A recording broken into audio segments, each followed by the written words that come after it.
They violated the treaty. Now, a human diplomat arrives with final terms. The broken promise the Galactic Harmony Pact had stood for 300 years. This sacred agreement between the Human Federation and the mighty Korvaxi Empire had prevented countless wars across the galaxy.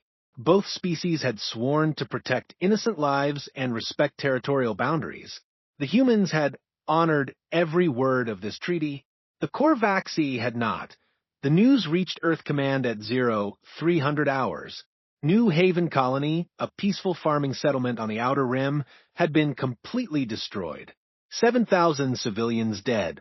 Men, women, children, and elderly farmers who had never held a weapon in their lives. The orbital cameras captured everything. Korvaxi War cruisers had appeared without warning and opened fire on defenseless homes. The massacre at New Haven Captain Sarah Mitchell had been the first responder to reach New Haven's coordinates. What she found would haunt her forever. The green fields where children once played were now smoking craters. The medical centers that had saved thousands of lives were reduced to twisted metal. The schools, the libraries, the small cafes where neighbors shared stories, all gone. In the wreckage, rescue teams found the colony's final transmission. A young teacher named David had managed to send one last message before the end. His voice, trembling with fear, whispered into his communicator, "We never hurt anyone. We just wanted to grow food and help people. Why are they doing this to us?" The galaxy waited for humanity's response. Many expected Earth to mobilize its massive fleet and declare total war. The Korvaxi certainly expected it. Their war council had already begun preparations for a fierce battle. But Earth surprised everyone. Earth's response in the gleaming halls of Earth Command, Fleet Admiral Rodriguez stood before the Global Council. Her weathered face showed the strain of command, but her voice remained steady. "We could crush them," she said quietly. "Our fleets are stronger than they know, but that would make us know better than them." The council chamber fell silent. Finally, President Chen spoke. "What do you propose, Admiral?" "We send a diplomat," Rodriguez replied. "But not just any diplomat. We send Ambassador Chen Wei." Murmurs rippled through the room. Everyone knew that name. Chen Wei, the former Marine colonel who had single-handedly negotiated peace with the rebel systems. The woman who had walked into enemy territory and emerged with their complete surrender. The diplomat they called the Iron Voice.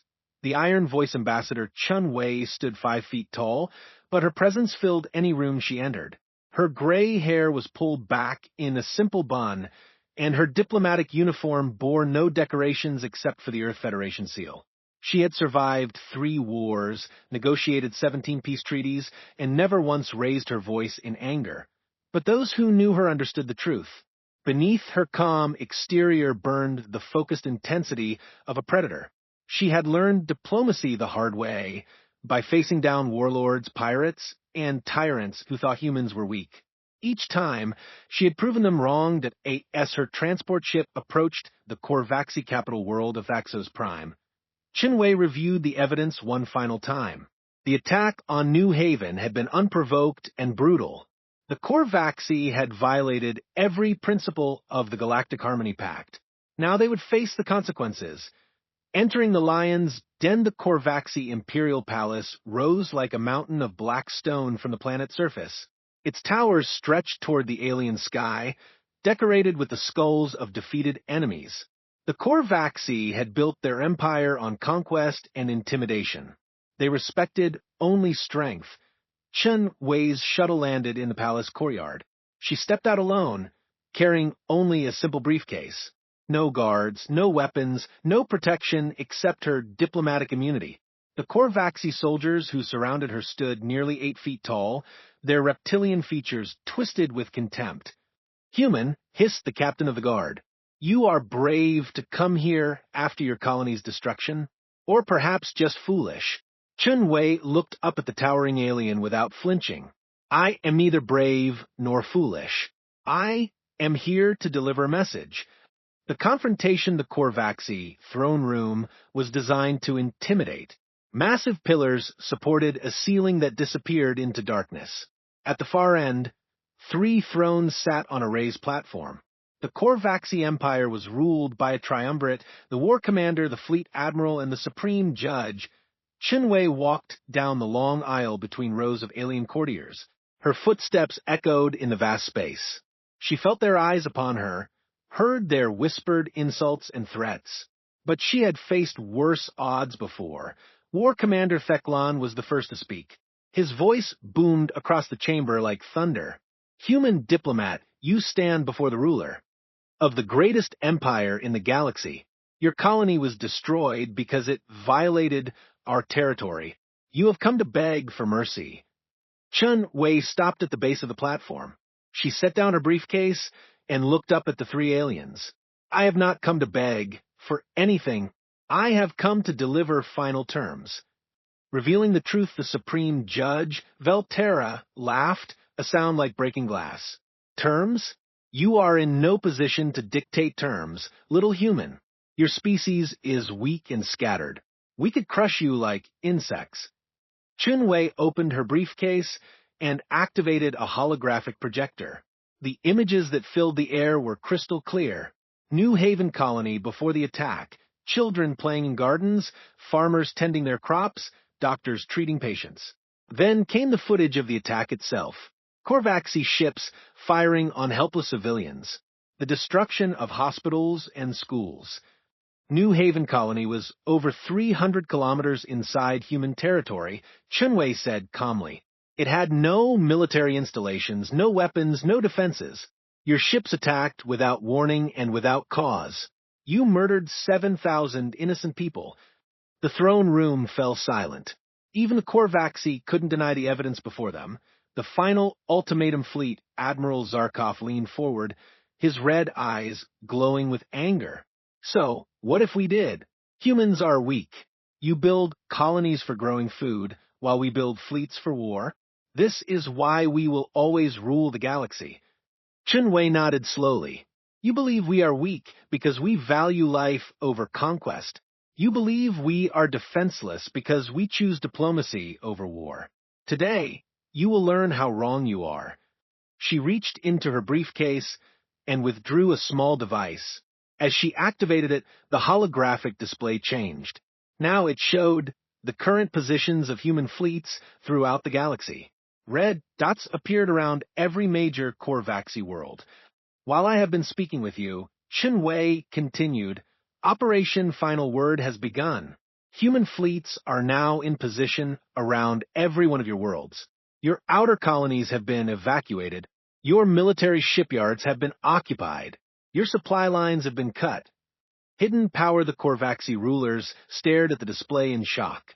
War Commander Theklan snarled, "Impossible! Our intelligence networks would have detected such a massive movement of ships. Your intelligence networks have been feeding you false information for the past 6 months, Chunwei replied. "We have been preparing for this day ever since you first threatened our colonies. Did you really think we would remain defenseless forever?" She touched the device again, and the display zoomed in on Faxos Prime itself. Hundreds of human ships surrounded the planet, their weapons trained on the surface. "The dreadnought Yorktown is currently in orbit above this palace," Chinwei said. "Its captain is waiting for my signal. If I do not report back safely within the next hour, she has orders to proceed with the complete neutralization of your military capabilities." The Choice Supreme, Judge Velterra's voice was barely a whisper. "What were your terms?" Chun Wei stepped closer to the platform. "The Korvaxi Empire will surrender all military assets beyond your home system. You will disband your conquest fleets. You will submit to a galactic tribunal for war crimes. You will pay reparations to the families of New Haven Colony. And you will never again threaten a human settlement. And if we refuse..." War Commander Theklan asked. Chinwei's expression didn't change. "Then you will discover why humans have survived every challenge the galaxy has thrown at us. We don't start wars. We finish them." Fleet Admiral Zarkov stood up, his massive frame trembling with rage. "You dare threaten us in our own palace? We have conquered 1,000 worlds." "Yes," Chinwei said simply. "And now you will lose them all?" Resolution, the silence stretched for long minutes. Finally, Supreme Judge Velterra spoke. How do we know you will honor your word? How do we know you won't simply destroy us once we surrender? Chun Wei smiled for the first time since entering the throne room. Because, unlike you, we keep our promises. The Galactic Harmony Pact guaranteed protection for all innocent lives.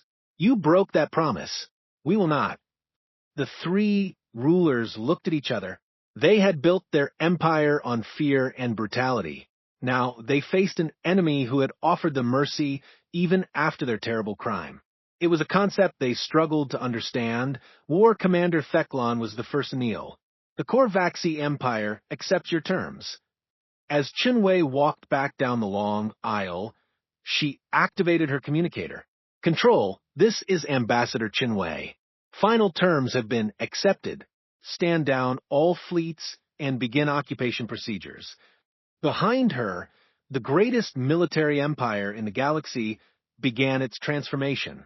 The Corvaxi had learned too late that humanity, greatest strength was not in their weapons or their fleets. It was in their unwavering commitment to protecting innocent life, even when that meant showing mercy to those who had shown none.